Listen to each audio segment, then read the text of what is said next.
the 13 principles of faith. And that, of course, is the codified beliefs of the Jewish people. And we're up to principle number 8, which is the divinity of the Torah. And we decided to talk not just about the divinity of the Torah in a narrow sense, but to really understand the nature, the structure of the Torah, the written Torah, the oral Torah, how they interrelate.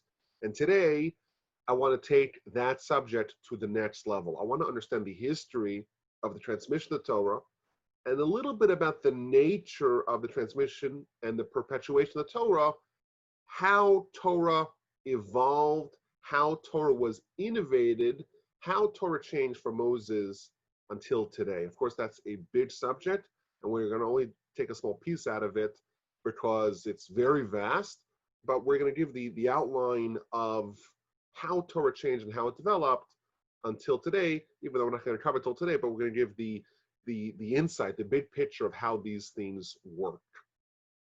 Now, the first mention on Pirkei Avos tells us that the Torah was transmitted from Moshe at Sinai. Moshe gets it from God, and then he passes it off to Joshua. Now, last time we spoke about this subject, we said that it wasn't just to Joshua. He gave it to Aaron and Aaron's children and to the rest of the Jewish people. In effect, they all heard the Torah from Moshe. What this means is that Moshe passed the baton of leadership, the responsibility of maintaining the accuracy in the perpetuation of the Torah. He passed that on to the next leader of the generation, namely to Joshua.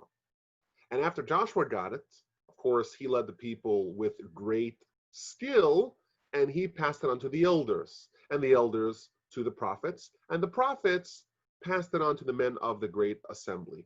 This Mishnah, the first Mishnah, Pirkei Avos, actually covers around 1,000 years from the time of Moshe until the beginning of the Second Temple era, around 350 years before the Common Era. Rambam actually enumerates a more comprehensive list. He gives us the 40 generations all the way from Moses until Rav Ashi, the compiler of the Babylonian Talmud. Now, over the course of these centuries and these generations, we're going to have change in the Torah, development, innovation of the Torah. We're going to learn about the dynamism of Torah, what changed, and of course, what stayed the same. And I think this will illuminate our subject, Torah in general, the divinity of Torah, and to really understand the relationship with the Torah we have today, the core of which we got from Moses at Sinai, and all the things that were added, and what is the nature of those things that were added, and how does it relate to us today.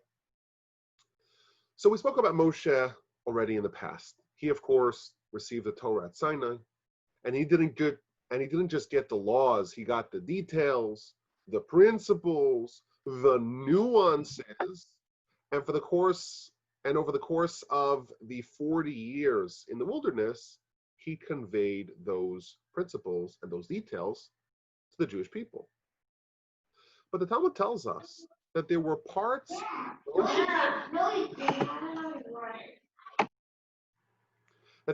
of Moshe's transmission that he did not receive from God. The Talmud tells us in the book of Shabbos, page 30a, Moshe Rabbeinu, Moshe our master, gazar kama gezeros. He decreed several decrees, and he enacted several ordinances. And behold, they are upstanding, they are immutable forever. So this, I think, adds another layer to our discussion of Torah. There were decrees and ordinances that Moshe instituted. He didn't get from God. This was his innovation. Under what jurisdiction can Moshe make decrees? Where is his mandate? So it's important to note.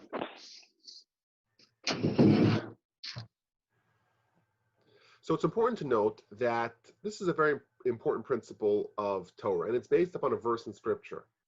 The verse in Scripture in Leviticus 18:30 tells us, "You should guard my decrees." And what this means is that there is a mandate upon the leaders of the Jewish people to maintain safeguards for the Almighty's Torah. And that's the idea of a fence.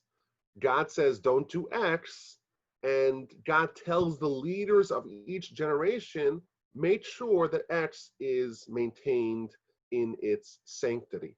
And therefore, you have to make a fence around it to prevent that from being transgressed. So we have the commandment to safeguard the commandments by making decrees and ordinances and even new laws to ensure the Torah is being kept in each generation. So if you ever heard the term rabbinic law, this refers to a component of Torah law that mandates the rabbis, i.e. the leaders of each generation, to do things to ensure that Torah is being maintained. And these are collectively called rabbinic law, but they fall into various different categories. You have what's called a decree, and that's the idea of a fence around the Torah. God says, don't write on Shabbos. Rabbis say, don't fiddle with a pen on Shabbos. That's a decree. That's to maintain the Torahitic law. The rabbis are required, when they see it necessary, to enact a decree to protect that. And that, of course, is sanctioned by the Torah. That's part of the mandated jurisdiction of the rabbis. They're told to do it in the Torah. So in effect, it's kind of grandfathered in by Torah law. That's a decree. What about an ordinance? An ordinance is not a negative decree. It's in fact a positive custom.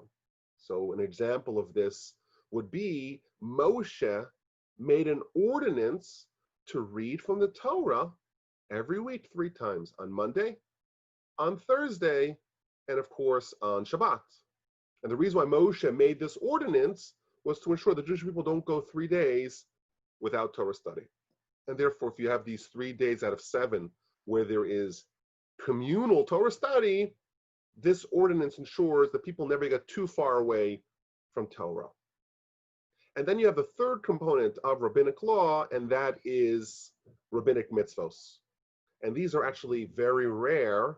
There's only 7 mitzvahs that were added, brand new mitzvahs that were added by the rabbis that are not reinforcements of existing Torah law from Moshe. But it's important to stress, even though we call it rabbinic law, and we don't consider Moshe to be like a rabbi per se, even though he's called Moshe Rabbeinu, but he's not from the era of rabbis. He's, of course, the original, the OG, the one who gave us the Torah.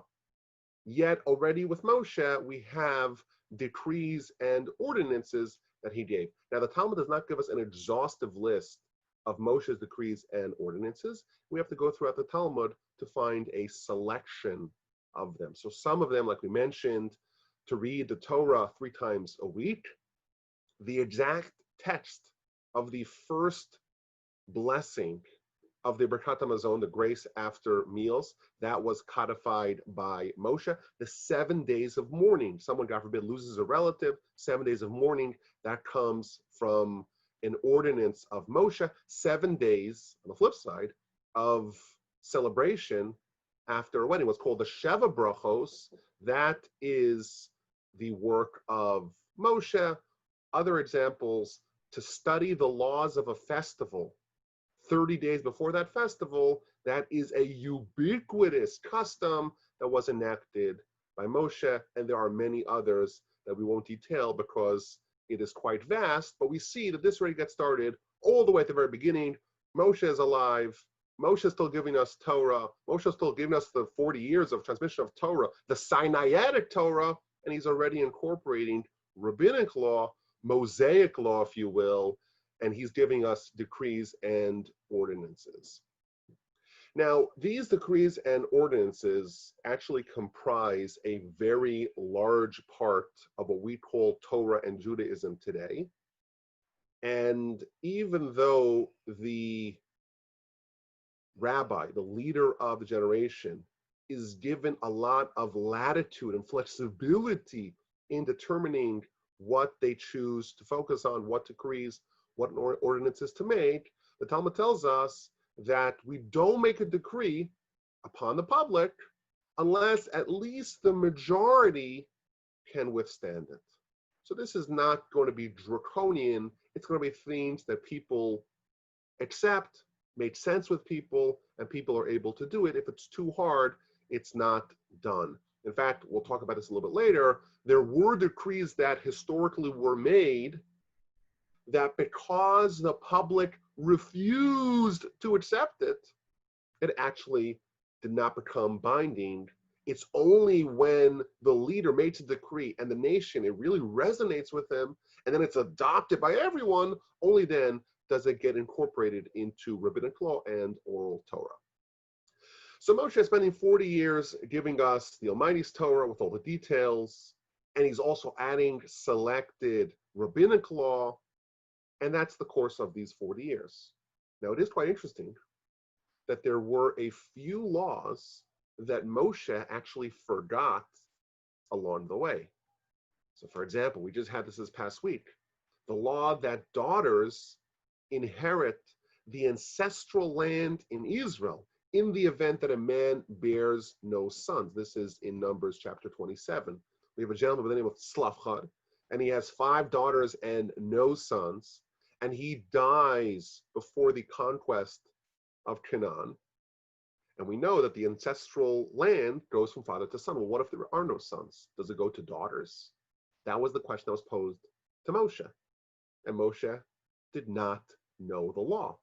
And he had to go to God to discover this law. And actually, the Talmud tells us there were several laws that Moshe actually forgot. He knew them, but he forgot them. And those are really interesting episodes to study to understand exactly why Moshe forgot it. And that is discussed in the Talmud. But this is really interesting. This is like a glitch in the system. Right? Moshe has given us Torah, and suddenly a question is posed to him, and he doesn't know the answer. So what does he do? He goes to God. And God says to him, you know what? The daughters of Tzlafchad are making a good argument. And indeed, in the event that a man has no sons, and he has just daughters, the daughters inherit the ancestral land. But what's interesting about this is that this is only going to apply during Moshe's lifetime, because Moshe is the one who is conveying Torah. He is the originator. He is that link, that Sinaitic link between God and the Jewish people. When he doesn't know a law, he's able to go to God. Once Moshe passes, that get out of jail free card, that easy answer, cheating on the test, going to God, is going to be eliminated. And that's going to create the challenge of Torah. How do we perpetuate Torah? With, of course, 613 mitzvahs, but each one of them is categories with thousands of mitzvahs within them, and myriad, manifold laws over the course of generations, living in all kinds of difficult situations. How are we going to perpetuate the Almighty's Torah without the fallback option of let's just go ask God? And that's going to really dominate Jewish history, really essentially until today, this quest to maintain the accuracy in the perpetuation of the Torah. Even Moshe made a mistake. If Moshe, the most infallible that we get, is still fallible, we're going to have to wrestle and contend with the fact that mistakes happen. We are fallible, and what exactly is the protocol when mistakes happen or when things are forgotten? That's going to be a very important subject of Jewish history. But for the most part, Moshe is teaching the laws. He's conveying them in a way, the unique way that we outlined last time. He brings in Joshua, he brings in Aaron, he brings in Aaron's sons, and he does it in this way where he teaches it 4 times, and everyone else hears it 4 times, and they study it. And thus, the nation spent 40 years in continuous state of study until his passing. What happened after Moses' death? What now? So there's a very informative teaching in the Talmud. And this, again, reveals the nature and the challenge of the transmission of Torah. This is found in the book of Timurah, page 16a.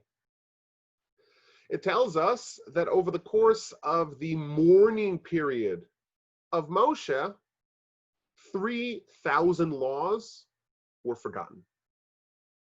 And the people rushed to Joshua. He, of course, is the appointed successor. And they say to him, okay, ask God. We have to know the answer. We don't have Moshe here. You're in charge. Go ask God. Isn't that what Moshe did? So Joshua responds to them, quoting the verse in Deuteronomy chapter 30, Lo b'shamayim hi. Torah is no longer in the heavens. We can no longer go up to heaven, page God, and find the answer. And the Talmud says that there were still questions that festered over the course of generations. And even hundreds of years later, the nation went to Samuel. Of course, Samuel, a prophet, par excellence, according to some opinions of the Talmud, equal to Moses and Aaron. And they say to him the same question, go ask God. And he responds, no, I can't do it. They go to Pinchas, go ask God. And he says, no, it's not in the heavens. They say to Elazar, these are all the leaders of the Jewish people, go ask God. And he says, no, this is not in the hands of the prophets. Now, the Talmud diverges to explain why it was forgotten. It was forgotten because before Moshe's death, we know the entire book of Deuteronomy happens the month before Moshe passes. And he is encouraging the nation, he's berating the nation, he's trying to prepare the nation for the challenges ahead. The Talmud tells us that when Moshe was about to die, he goes over to Joshua and he says to him, ask me any question, any doubt, I will resolve it for you. And Joshua responds almost hubristically, did I ever abandon you? Wasn't I always at your side? Didn't you yourself write in your Torah in Exodus chapter 33 that Joshua, Moshe's attendant, did not depart from the tent even for a second? So Joshua was saying, I've been here all the way. I don't need anything. Whatever you know, I know. And because he made Moshe feel bad, therefore he forgot all these laws. And the Talmud goes on to say that the people were not happy with Joshua, not one little bit. And they wanted to kill him. And as a diversion, God says to Joshua, I can't reveal to you the answer. Torah is not in the heavens, but I could cause a diversion.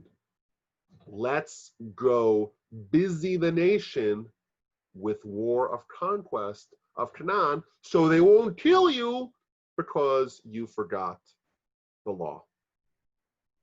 And the Talmud goes on to say that Asniel ben Kenaz he is an important figure in Jewish history. He's one of the first judges, first leaders of the Jewish people in the time of Joshua, but then also succeeding Joshua. With his logic and with his study and with his immersion of Torah, was able to restore a lot of the laws that were lost.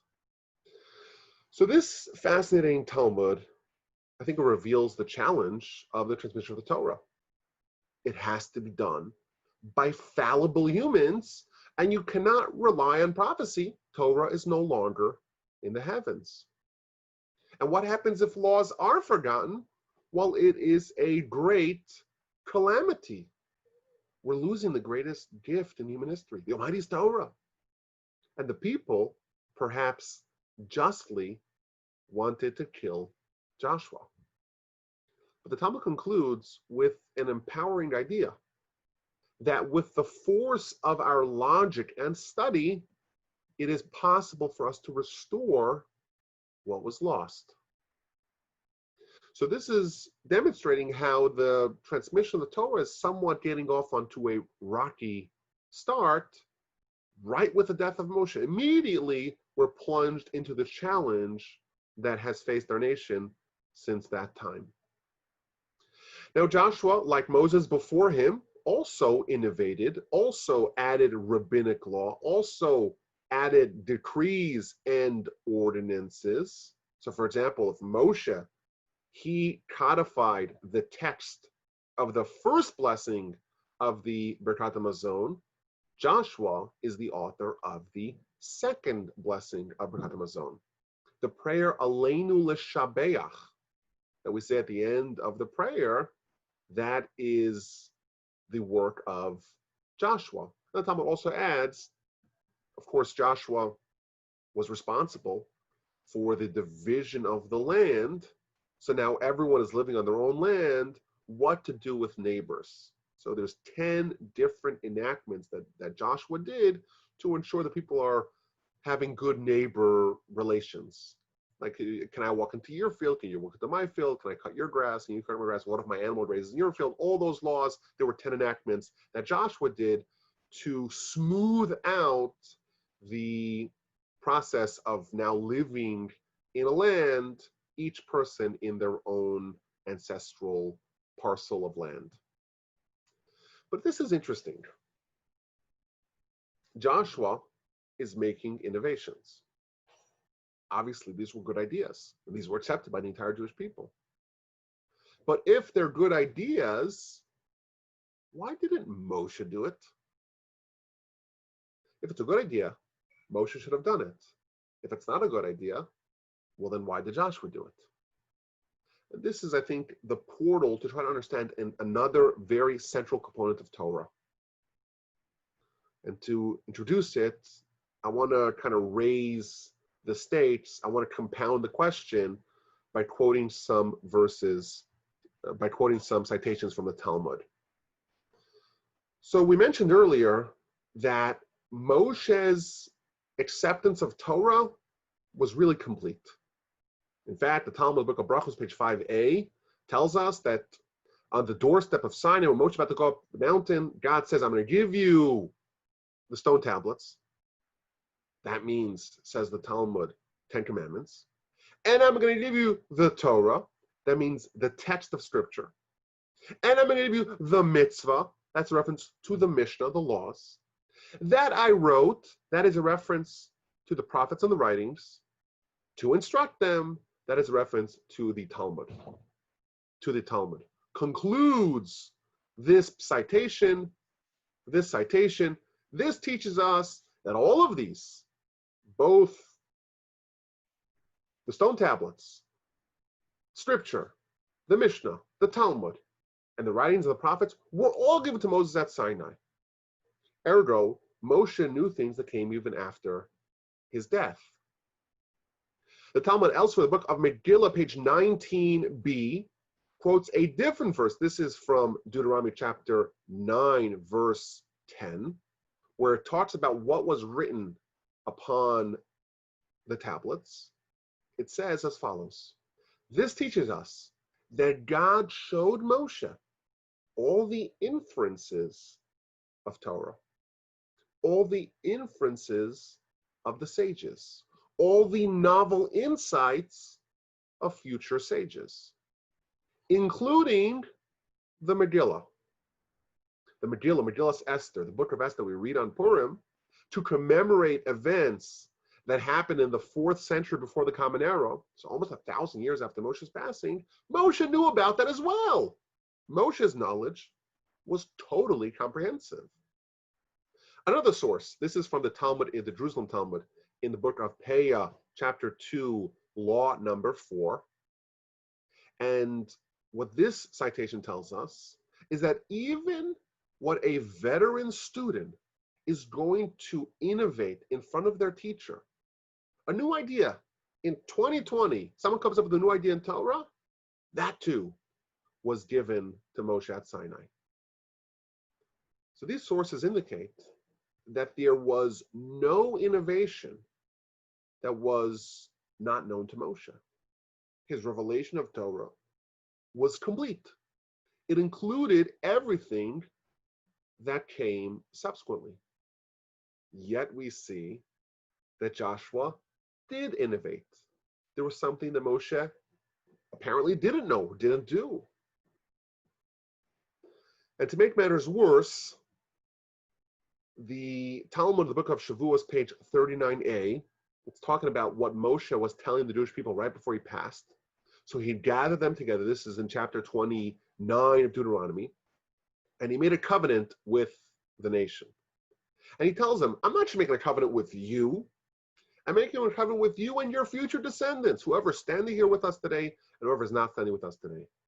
And the Talmud says that includes future generations and future converts. They too are grandfathered in to this Mosaic covenant.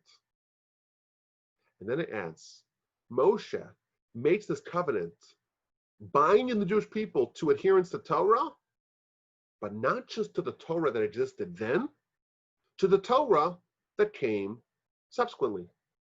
And the example the Talmud gives is the reading of the Megillah. When Moshe, again, a few days before his passing, when he gathers the nation, says, you have to keep Torah, and that's our deal, that's our covenant. He was actually referring to rabbinic law that came 1,000 years hence. This is really interesting. In one Talmud, we're told Moshe knew everything. And the example of the things that he knew was the reading of the Megillah, a mitzvah again that commemorates events that happened nearly a millennium after Moshe's passing. The second source is describing the mitzvah of the Megillah as something that is futuristic, that was not present at the time, but was developed later. Which one is it?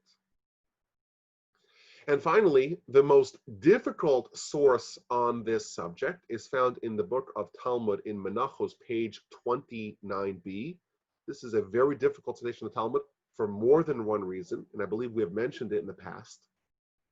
It's telling what happened to Moshe when he ascended Mount Sinai the first time to get the Torah. Right after the revelation, 10 Commandments, goes up the mountain. He's going to spend 40 days and 40 nights getting the details of the Torah. And he sees the Almighty making crownlets and jotlets above the letters. And he says, why are you doing that? Why are you embellishing the Torah this way? So God tells Moshe, well, there's going to be a man in many generations, and his name is Rabbi Akiva. And he's going to take every crownlet, every jot and tittle of the Torah, and going to derive piles and piles of laws from every jot and tittle. So Moshe is fascinated by this. And he says to God, let me see him. Give me a vision of Rabbi Akiva. And instantly, Moshe is put into the time machine and is transported 1,500 years into the future, and he's sitting in a lecture hall of Rabbi Akiva. And Rabbi Akiva is giving a lecture to his students, and Moshe does not understand what's going on. And he gets sad. He gets depressed. And then he's listening to this lecture, and then the students are asking Rabbi Akiva questions, and they ask him, where do you source this particular law? So he responds, this is a halacha l'Moshe Sinai. This is a law that comes from Moshe at Sinai. And when Moshe hears that, right away he is appeased, he is assuaged, he is mollified. He's happy. He goes back to God, and now he's been so impressed, so wowed by the Torah prowess of Rabbi Akiva. He says, okay, show me his reward. And the Almighty quizzically shows Rabbi Akiva being tortured in a horrific and macabre fashion. He goes back to God and says, this is Torah, this is its reward. And God says to him, quiet, you don't understand. So that second part of this Talmud we discussed when we talked about why bad things happen to good people. Rabbi Akiva is the canonical example of a good person who bad things happen to. And this source tells us that Moshe was bothered by the clash, so to speak, by the dissonance between Rabbi Akiva's righteousness and his fate. And that is a subject that we discussed in the past. But one of the most difficult problems with this story is that Moshe, ostensibly the bastion of all knowledge, of all Torah knowledge, he is sitting in Rabbi Akiva's lecture hall. And Rabbi Akiva is giving a lecture, and Moshe does not understand what they're saying. How can we say, on one hand, that Moshe is a repository of all Torah knowledge, yet he's sitting in Rabbi Akiva's Torah lecture, and he does not know what Rabbi Akiva is saying? So what I'm trying to convey here is that there seems to be a contradiction in the sources between Moshe's comprehensive knowledge of Torah and the fact that something else was added later, how can it be? Is it all from Moshe? Is it something came later? Or how do we reconcile these apparent conflicts? And I think that there are several answers, and they are not necessarily mutually exclusive. But this question, I think, does maybe get to the heart of the dynamism of Torah over the generations. So I did see one answer in a book. This is a great book. I'm not going to tell you what the book is because I'm going to lambast it, the answer. But I saw it's a very good book, but I think it gives a very weak answer. What he says to try to reconcile Rabbi Akiva's wizardry, so to speak, that's beyond Moshe, is that we know that the Torah, the oral Torah, is principles. So, the Talmud, there was no pizza in the Talmud. Hadn't been invented yet, or maybe it was just in Italy and not in Israel. So there is no Talmudic citations about pizza. So we have pizza today. How do we know what blessing to make about it? How do we know what blessing to make on pizza? So the answer is that oral Torah is not just about teaching discrete laws. It's about teaching laws and trying to understand the principle that undergirds that law that can then be reapplied to new things. So Moshe, to our knowledge, did not have a refrigerator, but the principles of Torah that Moshe gave us, we can deduce the principles, extract the principles, and reapply them to refrigerators and pizzas and jet skis, right? That's one of the skills of Torah. And the Torah sage has to know what things are comparable to what is the actual root, what is the actual principle of a given oral Torah idea, and how can that be reapplied, and maybe there are differences, and that's a large part of oral Torah study. So what this book suggested is that Moshe's, well, we're talking about 300 years ago, we're talking about 13th century before the Common Era, and that's, I don't know, the Middle Bronze Age, whatever that is. And Rabbi Akiva, 1500 years later, there's all kinds of new technology that Moshe was not aware of. So he's talking about a certain item that Moshe never saw, and that's why Moshe doesn't understand it, because he doesn't understand the example. But of course, the Torah principles, Moshe knew it all. That's one of the answers. I don't find that to be persuasive at all. I find it to be very weak, because the Talmud is describing Moshe is distraught by not knowing Torah. If he did know it, he just didn't know the example, the application. So first of all, he could learn the application. But second of all, it seems to, if that's the only problem in Moshe's experience, why is he so upset about it? The Torah is the same. I think there are other answers that are much more persuasive and probably much more accurate, but also will help us understand this very important subject. So an answer that I had, I think it's an easy answer. The Talmud starts off by saying that when Moshe goes up to heaven, he sees God writing a Torah scroll, making crownlets. So Moshe's there for 40 days. And at what point in the 40 days is this episode happening? Seems to be that this is when Moshe goes up. Maybe that's day 1, day 2, it's at the beginning. Maybe at the end of the 40 days, when Moshe got the whole Torah, maybe by then he would have known what Rabbi Akiva was expounding. But this is at the beginning of the duration of the 40 days, and consequently he didn't know that yet. In fact, there is sources in the Talmud that Moshe was taught Torah and he forgot it, and he was taught and he forgot it, and only at the end it was given to him as a gift. So maybe at this juncture of the 40 days he didn't know it.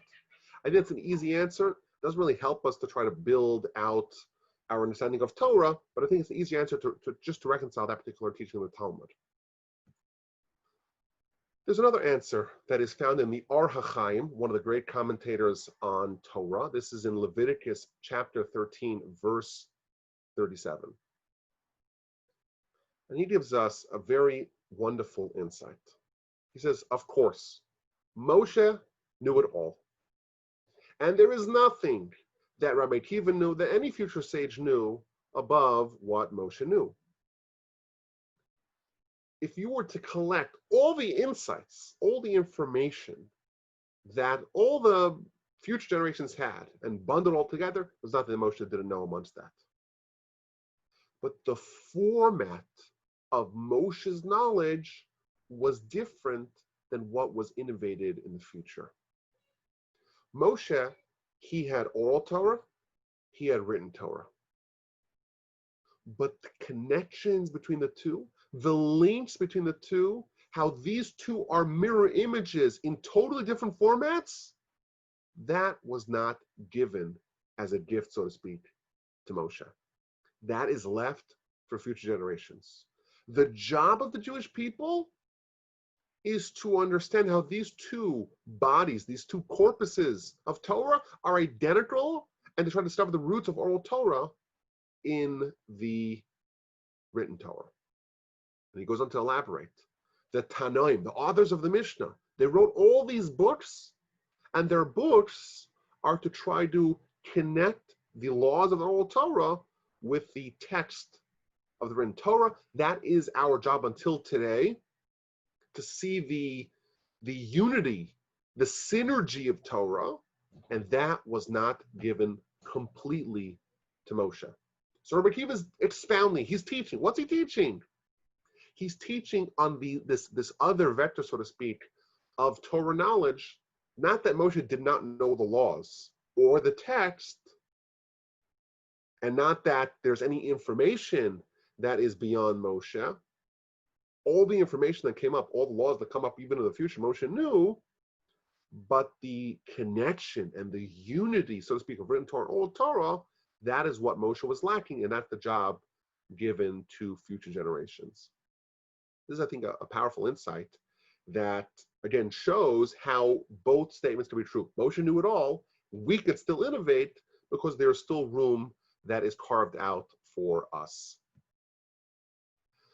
I think there is a different answer that we could perhaps speculate. Moshe, at this juncture, is in the heavens with God. And we've talked about in the past how there's the heavenly Torah, so to speak, and the earthly Torah. And Moshe is the link that takes the heavenly Torah, empties, so to speak, heaven of Torah, and brings Torah here. So afterwards, Torah is no longer in the heavens, right?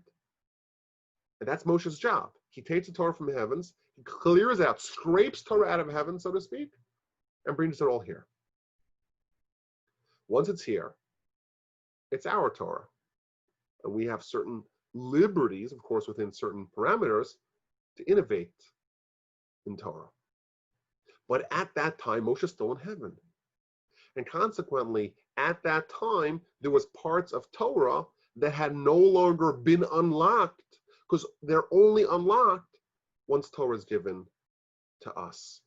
And again, like we spoke about earlier, Joshua forgets all the laws, and he has this rejoinder, ask God, and the response is that Torah is no longer in the heavens, it's in our hands, and then it is more malleable, then it is more subject to our innovation.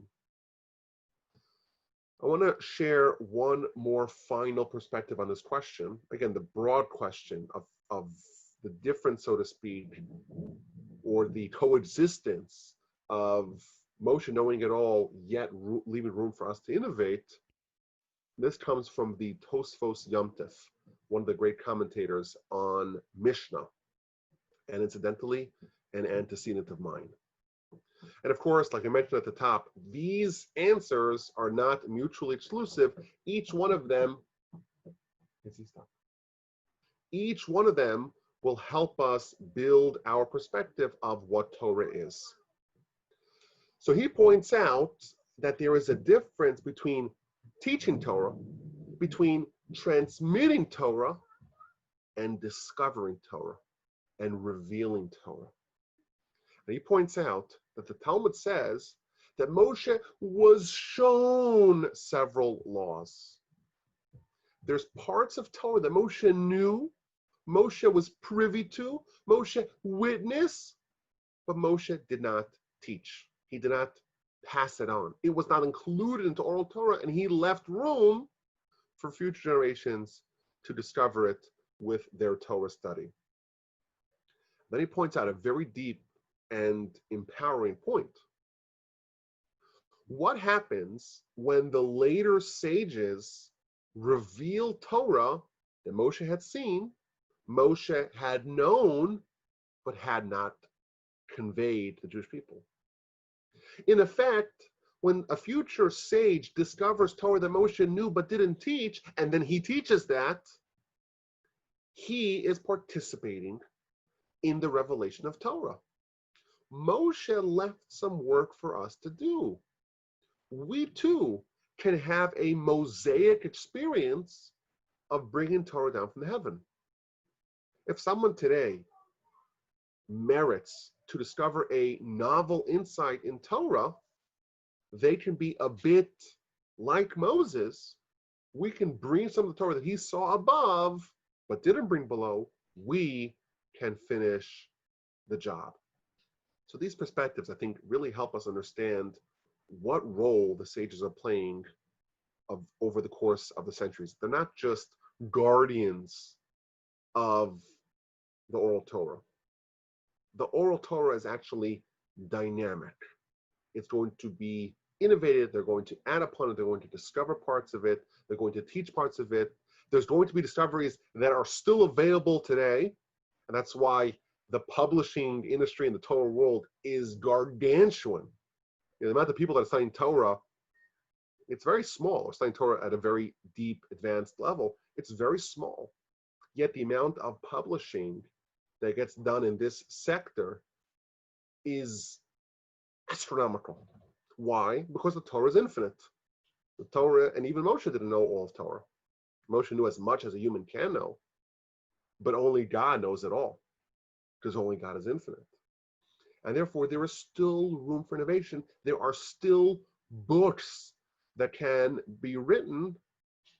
There are still insights that can be discovered. Of course, Moshe knew them all, but there's still room for us to discover.